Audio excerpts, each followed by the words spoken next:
எல்லோருக்கும் வணக்கம். நான் அப்படியே பயந்துட்டேன்.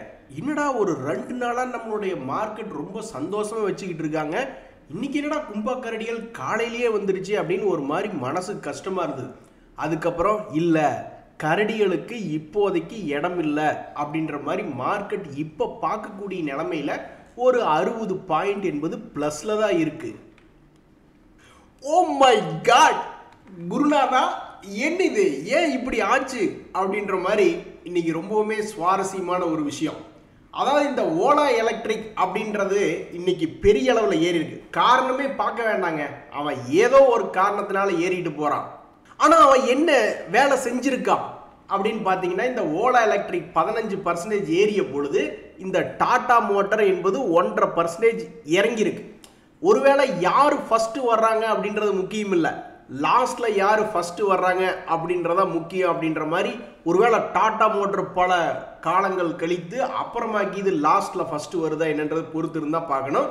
பட் இன்றைய நிலைமையில 15% என்பது எங்கே, -1% என்பது எங்கே அப்படின்ற மாதிரி டாடா மோட்டார் 1% இறங்கி கிடக்கு. இங்கதான் ஒரு மிகப்பெரிய ஒரு தத்துவ ஞானி என்ன சொல்றாருன்னா, ஸ்டாக் மார்க்கெட்ல எந்த காரணத்தினால ஏறுது இறங்குது அப்படின்றது டக்குன்னு யாருனாலையும் ஒரு சாதாரண மனுஷனால கண்டுபிடிக்க முடியாது. ஆனா மார்க்கெட் கண்டுபிடிச்சிரும். மார்க்கெட் என்ன பண்ணுது, ஒரு நியூஸ் இருக்க பங்குகள்ல ஏதோ ஒரு லாங் கேண்டில், அது பாசிட்டிவாகவோ நெகட்டிவாகவோ ஒரு லாங் கேண்டில் என்பது உருவாக்குது. அப்ப அந்த வகையில இந்த ஓலா எலக்ட்ரிக், இவங்களும் இந்த ஜொமேட்டோ பேர் மாத்தின மாதிரி இந்த ஓலா எலக்ட்ரிக்ன்ற பேரை மாத்திட்டா பரவாயில்ல, நல்லபடியா இருக்கும். சமீபத்தில் சில தினங்களுக்கு முன்னாடி இதனுடைய ரிசல்ட் சீசன் என்று வந்த பொழுது அந்த ரிசல்ட் அப்ப இது வந்து ஒரு லாங் கேண்டில் என்பது போடப்பட்ட பங்கு தான் இந்த ஓலா எலக்ட்ரிக். அப்படி லாங் கேண்டில் போட்ட பிறகு இந்த பங்குல என்ன பாச்சுன்னா, ஒரு 1.5 மாசம் அதுல மகிழ்ச்சி என்பதே வரல. ஒரு நாள் கூத்து அப்படின்னு சொல்லி ஏறினவன் தான் அதுக்கப்புறம் ஆடிக்கிட்டே இருந்தான். அந்த கேண்டிலினுடைய லோ பக்கத்தில் போய் ஆடிக்கிட்டே இருந்துட்டு, அப்புறம் இப்போதான் சமீபத்தில் ஆட்டோ துறைகள் சம்பந்தப்பட்ட தகவல்கள் 2 தகவல்கள் வந்திருக்கே. ஜிஎஸ்டி ரேட் கட் ஒன்று, அப்புறம் சைனா வந்து ரேர் எர்த் மெட்டல் சம்பந்தப்பட்ட ஒரு பாசிட்டிவ் நியூஸ் சொன்னது ஒன்று. இந்த 2 தகவலையும் வச்சுக்கிட்டு ஏதோ ஒரு விஷயத்தில் அவன் பிக்கப் ஆகி 40 ரூபா டு 50 ரூபாய்ன்னு வந்துட்டான். வேணா, வலிக்குது, அழுதுருவேன் அப்படின்ற மாதிரி ஏற்கனவே கீழே இறங்கி கிடக்கக்கூடிய பங்குகளை ப்ரீவியஸ் சப்போர்ட் இது வந்தால் வாங்கறதுக்கு கையில் காசு இல்லையே அப்படின்னு அவங்க ஏகப்பட்ட பேர் புலம்பிக் கொண்டு இருக்கக்கூடிய நேரத்தில் வரிசையாக ஒரு 5 ஐபிஓ ஓப்பன் பண்ணி வச்சுக்கு வந்திருக்காங்க. ஸ்ரீஜி ஷிப்பிங்னு ஒன்று, அதுக்கப்புறம் ஜெம் அரோமேட்டிக்ஸ்னு ஒன்று, அதுக்கப்புறம் இந்த விக்ரம் சோலார் அப்படின்னு ஒன்று, அதுக்கடுத்தது பட்டேல் ரீட்டைல்னு ஒன்று, அதுக்கடுத்தது மங்கள் எலக்ட்ரிக்கல். இப்படி 5 ஐபிஓக்கள் இருக்கும் பொழுது கிரே மார்க்கெட் பிரீமியம் படி யாரு பெரிய ஆளு, யாரு அடுத்தது, அதுக்கடுத்தது யாரு அப்படின்னு இந்த 5 பேர்களும் அடுத்தடுத்து யாரு இருக்கா. எக்ஸ்கியூஸ் மீ, அந்த குரங்கு விலை, அந்த குரங்கு பொம்மை என்ன விலை அப்படின்ற மாதிரி நம்ம ஏதாவது ஒரு கும்பா கொடுக்கக்கூடிய ஐபிஓக்கள் அலாட் ஆகும் பொழுது அப்புறம் நம்மளுக்கு பிரச்சனை தான். ஸோ அந்த வகையில் முதல்ல அதிகமாக கிரே மார்க்கெட் ப்ரீமியம் குடிக்கிறது 19% பட்டேல் ரீட்டைல்னு ஒன்று, அப்புறம் விக்ரம் சோலார்னு ஒன்று, அதுக்கடுத்தது ஸ்ரீஜி ஷிப்பிங் 11%, அதுக்கப்புறம் வரதெல்லாம் கொஞ்சம் சுமாராக இந்த ஜெம் அரோமேட்டிக்ஸ் எல்லாம் ஒரு 8%, அதே மாதிரி இந்த மங்கள் எலக்ட்ரிக் எல்லாம் வெறும் 4% லிஸ்டிங் கெயினா இப்போதைக்கு கிரே மார்க்கெட் ப்ரீமியமில் காமிச்சுக்கிட்டு இருக்கு. இங்கே பார்த்தீங்களா நண்பர்களே, ஒரு சோகமான விஷயம். 2 நாள் அல்லது ஒரே நாளில் திடீர்னு உங்கள் அக்கௌண்ட்டில் 60,000 ரூபா காணாமல் போச்சுன்னா எவ்வளோ ஒரு வேதனை வரும் தெரியுமா? நான்லாம் அனுபவிச்சிருக்கிறேன். மனசுக்கு பயங்கரமான கஷ்டமாக இருக்கும். இதுக்கெல்லாம் மேபி கவர்மெண்ட்டும் ஒரு காரணமாக என்னன்னு தெரில. ஐபிஓக்கள்லாம் பணம் கிடைக்குது, உண்மைதான். நல்ல நல்ல ஐபிஓ லிஸ்டிங் இப்போ கூட என்எஸ்டிஎல் ஒரு 40-50% சம்பாரிச்சு கொடுத்தது லிஸ்டிங் ஆனதுக்கப்புறம். ஸோ அப்படி நல்ல நல்ல ஐபிஓக்கள் வந்து நிறைய பேர்த்துக்கு கிடைக்கிறது இல்லை. அது செலெக்ஷன் மெத்தட் வந்து ரேண்டம் செலெக்ஷன்றாங்க, அதனால நிறைய பேர்த்துக்கு கிடைக்கிறது இல்லை. ஒரு நண்பர் என்னன்னா பண்ணுறது கர்ம, இந்த ஐபிஓ கிடைக்கவே மாட்டேங்குது அப்படின்னு சொல்லிட்டு அது பிஎஸ்சி எஸ்எம்இ செக்டரில் போய் லிஸ்ட் ஆகிட்டு இருக்கக்கூடிய ஒரு கம்பெனி ஐகோடெக்ஸ்னு ஒன்று, அதை போய் அதில் வந்து 1 ஷேர் 2 ஷேர்லாம் ட்ரேட் ஆகுது. அது லாட்டில் தான் ட்ரேட் ஆகும் எஸ்எம்இ செக்டரில். அதை போய் எடுத்திருக்காரு. எடுத்த உடனே 60,000 ரூபா கும்பா ஆயிடுச்சே அப்படின்ற மாதிரி ஃபீல் பண்ணுறாப்புல. நண்பர்களே, நெஞ்சில் ஆணி அடிக்கிற மாதிரி பச்சை குத்திக்கிற மாதிரி ஒரு விஷயம் என்ன தெரியுங்களா? நம்ம வந்து பிஸ்னஸ் பண்ணுறவங்களுக்கும் இன்வெஸ்ட்மெண்ட் பண்ணுறவங்களுக்கும் பெரிய வித்தியாசம் இல்லை. ரெண்டு பேருமே ஏதாவதுல கொண்டு போய் பணத்தை லாக் பண்ணிடக்கூடாது. ஒரு உதாரணத்துக்கு பிஸ்னஸ் பண்ணுறவங்க ஒரு 10 கோடியை கொண்டு போய் ஏதாவது ஒரு மிஷினில் போட்டு லாக் பண்ணிடுறான்னு வச்சுங்களேன். ஆனால் அந்த மிஷினுக்கு ஆர்டரே வரலைன்னா அந்த 10 கோடி லாக்கு தானே. அது மாதிரி நம்ம முதலீடு பண்ணும் பொழுது அதே மாதிரி தான், நம்மளுக்கு ஒரு இன்கம் ஜென்ரேட் பண்ணி கடைசிக்கு அவன் டிவிடெண்டாவது கொடுக்கணும். ஒன்றுமே ஜென்ரேட் பண்ணி தராத ஏதாவது ஒரு பங்குல போய் நம்மளும் பணத்தை போட்டு லாக் பண்ணிட்டா அப்புறம் நம்மளுக்கும் பிஸ்னஸ் பண்ணுறவங்களுக்கும் ஒரு வித்தியாசம் இல்லாமல் போயிடும். ஆனால் கடவுளை இங்கே பார்த்தீங்களா, ஒரு நண்பர் என்ன சொல்கிறாருன்னா, ஒரு நாளைக்கு 10,000 ரூபாய் ஏர்ன் பண்ணணும் அப்படின்றார். எதுவுமே சொல்லாமல் ஆசைப்படுறாங்கன்னு வச்சுங்களேன். அந்த ஆசை வந்து அந்த ஆசைக்கு பக்கபலமாக எதுவுமே இல்லை அப்படின்னா ஆசைப்படுறது ஒரு மாதிரி நிராசையாகிறதுக்கு வாய்ப்பு இருக்குது. அவர் என்ன யோசிக்கிறாருன்னா, என்கிட்ட ஒரு 20 லட்ச ரூபாயை போட்டாக்கா மாதம் 10,000 ரூபாய் எடுக்க முடியுமா அப்படின்ற மாதிரி யோசிக்கிறாரு. 20 லட்ச ரூபா மார்க்கெட்டில் போடுறோம் அப்படின்னா அதில் லாபம் செய்யறதுக்கும் வாய்ப்பு இருக்குது, நஷ்டம் செய்யறதுக்கும் வாய்ப்பு இருக்குது. எழுதி அடித்து ஓட்டுன மாதிரி ஒரு நாளைக்கு இவ்வளவு சம்பாதிக்கணும் அப்படின்றதெல்லாம் அங்கே நடக்காது. முதல்ல ஃபர்ஸ்ட் ஆஃப் ஆல் ஒவ்வொரு வாரத்துலேயும் 2 நாள் லீவ் இருக்குது. அது போக ஏதாவது ஒரு மாதமானா அல்லது 2 மாதத்துக்கு ஒருக்க ஏதாவது கவர்மெண்ட் ஹாலிடேஸ் வேறு வந்துட்டு கிடக்கும். ஸோ அதுலேயே எஃபெக்டிவாக பார்க்க போனீங்கன்னா 20 நாள் தான். அந்த 20 நாளில் நீங்கள் மனசில் ஒன்று நினச்சிட்டு மார்க்கெட்டுக்குள்ளே வர்றீங்க, அதன்படி நடக்கிறதுக்கு ஒரு வாய்ப்பு. நீங்கள் மனசில் ஒன்று நினச்சிட்டு மார்க்கெட்டுக்குள்ளே வர்றீங்க, அதன்படி நடக்காமல் போகிறதுக்கு ஒரு வாய்ப்பு. ஸோ அப்போ உங்களுக்கு கிடைக்கிற வாய்ப்புகள் பாதி ஈக்குவலாக நியாயமாக இருக்கணும்ல. நீங்கள் நினச்சது பாதி நடக்குது, நினைக்காதது பாதி நடக்குதுன்னா அதுலேயும் பாதி பாதி போச்சு. அப்புறம் நீங்கள் ஜெயிக்கிறப்ப வெறும் 1000 ரூபா ஜெயிச்சுட்டு மீதி 10 நாள் ஒரு 2000 ரூபாயை பணத்தை விட்டீங்கன்னா அப்புறம் அந்த 20 லட்ச ரூபா என்பது சீக்கிரமாக கும்பாயிடும். ஸோ இத்தனை விஷயம் இருக்குது மார்க்கெட்டுக்குள்ளே. ஸோ மார்க்கெட்டுக்குள்ளே வர்றவங்க ஒரு அமௌண்ட்டை போட்டுட்டு இதுக்கு எனக்கு பணம் வேணும் அப்படின்னாவே அதுக்கு என்ன அர்த்தம்னா, நான் ரிஸ்க் எடுக்க தயார், அதுக்கு எனக்கு என்ன ரிவார்டு கிடைக்கும் அப்படின்னு கேட்டு வர்றவங்க தான். இவர் வந்து ரிவார்டாக எனக்கு 10,000 ரூபா கிடைக்கும் அப்படின்னு சொன்னார்னா அப்போ நீங்கள் ரிஸ்க் எடுக்கிறதுக்கு எவ்வளவு தயார் அப்படின்றதான் கேள்வி. அந்த மொத்த 20 லட்சத்துக்கு ரிஸ்க் எடுக்கிறீங்களா, இல்லை 2 லட்ச ரூபா ரிஸ்க் எடுத்து ஒருவேளை அந்த 2 லட்ச ரூபா ரிஸ்கே வராமல் தொடர்ந்து ஜெயிச்சுக்கிட்டே இருக்கீங்களா, அந்த மாதிரிலாம் நிறைய கேள்விகள் இருக்குது.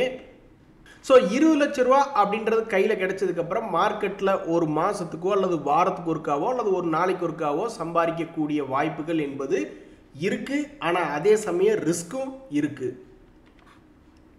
ஸோ ஷேர் மார்க்கெட் என்பது சம்பாதிக்கக்கூடிய இடம் தான், அதில் எந்த விதமான மாற்று கருத்து இல்லை. ஸோ ஈக்விட்டி சைடு வந்து ஸ்விங் ட்ரேடிங்னு இருக்குது, ஷார்ட் டேர்ம் ட்ரேடிங் இருக்குது. அதெல்லாம் நீங்கள் தான் எக்ஸ்ப்ளோர் பண்ணி பார்க்கணும். அதெல்லாம் கண்டுபிடிச்சி வச்சுருக்காங்க ஸ்டாக் மார்க்கெட்டில். பேப்பர் ட்ரேடிங் அப்படின்லாம் கண்டுபிடிச்சி வச்சுருக்காங்க. ஸோ நீங்கள் ஒரு விஷயத்தை தெரிஞ்சுக்கிட்டு 20 லட்ச ரூபா என்ன சின்ன காசா, பல பேர்த்தினுடைய வாழ்நாள் சம்பளம் அது. 20 வருஷம் சம்பாரித்து தான் அந்த 20 லட்ச ரூபா என்பது அவங்க கண்ணில் பார்க்க முடியும். ஸோ அதைய மார்க்கெட்டில் இருக்கிறதுக்கு முன்னாடி முதல்ல கான்செப்டை தெரிஞ்சுக்கிட்டு பேப்பர் ட்ரேடிங் எல்லாம் பண்ணிவிட்டு ஈக்விட்டியாக இருந்தால் ஏதாவது ஸ்விங் ட்ரேடிங் பண்ணால் ஏதாவது ஒர்க் அவுட் ஆகுமா, அல்லது ஷார்ட் டேர்ம் ட்ரேடிங்கில் பொசிஷன் எடுத்து வச்சுக்கிட்டு ஒரு 4-5 மாதம் கழிச்சு விற்று ஆட ஒரு 10-15%. இப்போ கூட இந்த ஓலா எலக்ட்ரிக்னு ஒரு பங்கு இருக்குது, யாருக்கு தெரியும்? அவன் 2-3 1.5 வருஷமாக ஏறாமல் எதுக்கு ஏறினான்னு தெரியல, இப்போ 40 ரூபாயிலிருந்து 51 ரூபா வந்துட்டான். ஸோ அப்போ 40 ரூபாய்க்கு எடுத்தவங்க கண்டிப்பாக இதில் லாபம் பண்ணாதவங்க யாராவது இருக்கவா போகிறாங்க? கண்டிப்பாக இந்த ஓலா எலக்ட்ரிக்லேயும் யாராவது லாபம் பண்ணவங்க இருப்ப தான் செய்வாங்க. ஸோ அது மாதிரி இவ்வளவு அதே மாதிரி ஃபியூச்சர்ஸ் அண்ட் ஆப்ஷன்ஸில் எடுக்கும்போது இதனுடைய பேர்லாம் நான் சொல்ல விரும்பல. இந்த மாதிரி ஏதாவது ஸ்ட்ராட்டஜியெல்லாம் தெரிஞ்சு வச்சுக்கிட்டு ரிஸ்க் என்பதை லிமிட் பண்ணிக்கிட்டு ரிவார்டு எவ்வளவு கிடைக்கும், அதை எப்படி மேக்ஸிமைஸ் பண்ணலான்னு பார்த்தா அமௌண்ட் பெருசாகும் பொழுது இதெல்லாம் சாதிக்கக்கூடிய விஷயம்தான். வாய்ப்பு என்பது இருக்க தான் செய்யும். அப்போ நீங்கள் அதை நோக்கி போகிறீங்கன்னா அது என்ன கான்செப்ட் அப்படின்னு தெரிஞ்சுக்கிறது முதல் விஷயம். அதுதான் ஃபஸ்ட்டு ஸ்டெப். இப்போ ஒன்றுமே இல்லை, ஜீரோவில் இருக்கீங்க அப்படின்னா ஃபஸ்ட்டு கான்செப்டை தெரிஞ்சுக்கிறது ஃபஸ்ட்டு விஷயம். ரெண்டாவது அந்த கான்செப்டை பேப்பர் ட்ரேடிங் பண்ணி அது முதல்ல சக்ஸஸ் ஆகுதா இல்லையா அப்படின்னு தெரிஞ்சுக்கிறது ரெண்டாவது விஷயம். மூணாவது விஷயம் தான் டெப்ளாய்மெண்ட் என்பது. எந்த ஒரு விஷயத்தையும் பிளான் பண்ணி பண்ணணும், பண்ணலைன்னா இப்படித்தான் ஆகும் அப்படின்ற மாதிரி இந்த டிக்சன் பங்கு நல்லா கீழே வரையில பிடிக்கணும் அப்படின்னு பல ஸ்மார்ட் மணி கான்செப்டில் நிறைய பேர் உட்காந்துருப்பாங்க. ஏன் அப்படின்னா இந்த பங்கு வந்து அருமையான ஒரு ரேலி கொடுத்துட்டு மறுபடியும் மிகப்பெரிய அளவில் ஒரு சரிவடைஞ்சிட்டு மறுபடியும் மேலே போனான். அப்போ இதை பார்க்கக்கூடிய ஸ்மார்ட் மணி கான்செப்டில் இருக்கக்கூடிய ஆளுங்க என்ன நினச்சிட்டு இருப்பாங்க, ஆஹா தொடர்ந்து பெரிய பெரிய கேண்டிலாக போட்டு இறங்கிட்டு இருக்கிறான், சீக்கிரம் குப்புன்னு கீழே விழுந்துருவான் அப்படின்னு ஆசையாக பார்த்துக்கிட்டு வந்திருப்பாங்க. கடைசியில் பார்த்தா அவங்களுக்கு டிமிக்கி கொடுத்துட்டு அவன் எங்கேயோ 50 டேஸ் மூவிங் ஆவரேஜ் கிட்டேயே சப்போர்ட் எடுத்துகிட்டு மறுபடியும் பழைய ஹைக்கே போயிட்டான். இதனால் ஸ்மார்ட் மணி கான்செப்டுக்காரங்களுக்கு எந்த விதமான ஒரு வாய்ப்பும் கிடைக்காம போயிடுச்சு இந்த டிக்சன்னால்.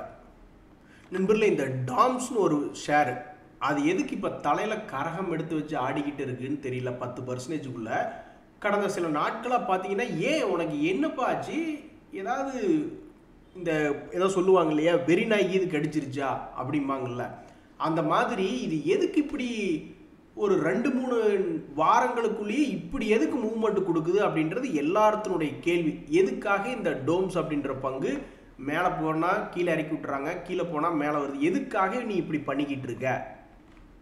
ஸோ காலங்காலமாகவே இந்த 2025 நீ இப்படியே பண்ணிக்கிட்டு இருக்கியே, என்னதான் உன் விஷயம், எதனால் நீ இப்படி பண்ணுறேன்னு புரியாதபடிக்கு பல பேர் பார்த்துட்டு இருக்காங்க.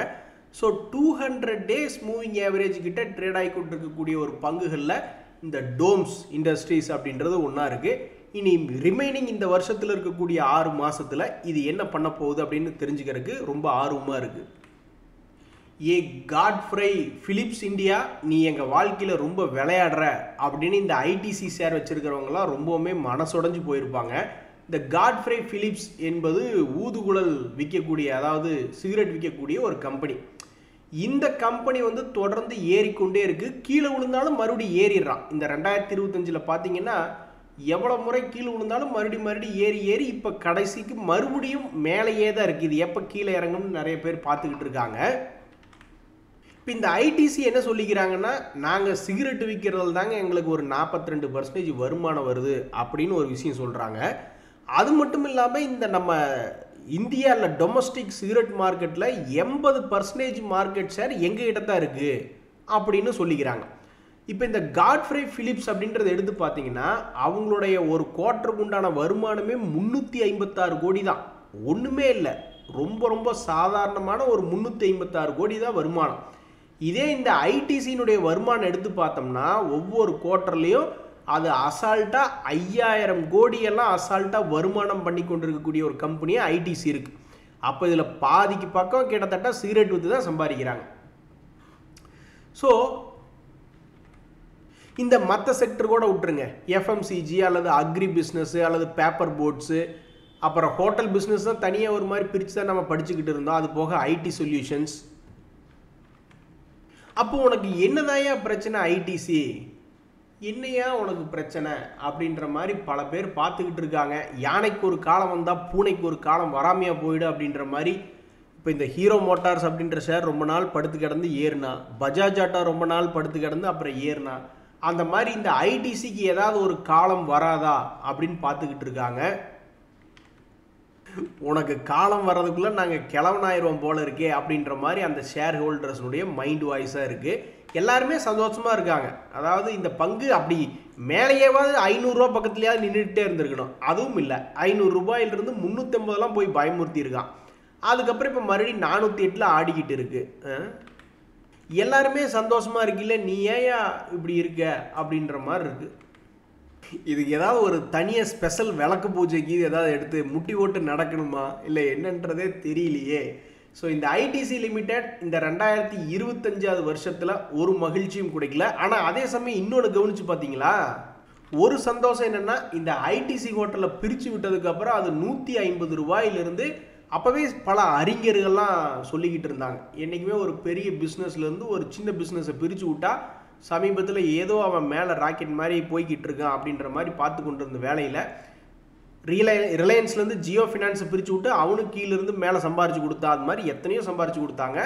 அந்த வகையில் இந்த ஐடிசி ஹோட்டலும் 160 to 260 போய் ஒரு இடம் சம்பாரித்து கொடுத்துருக்கு. ஸோ ஐடிசி ஷேர் நீங்கள் எப்போ மேலே வருவீங்க அப்படின்றதா பல பேர்த்தினுடைய கேள்வியாக இருக்குது. நன்றி, வணக்கம்.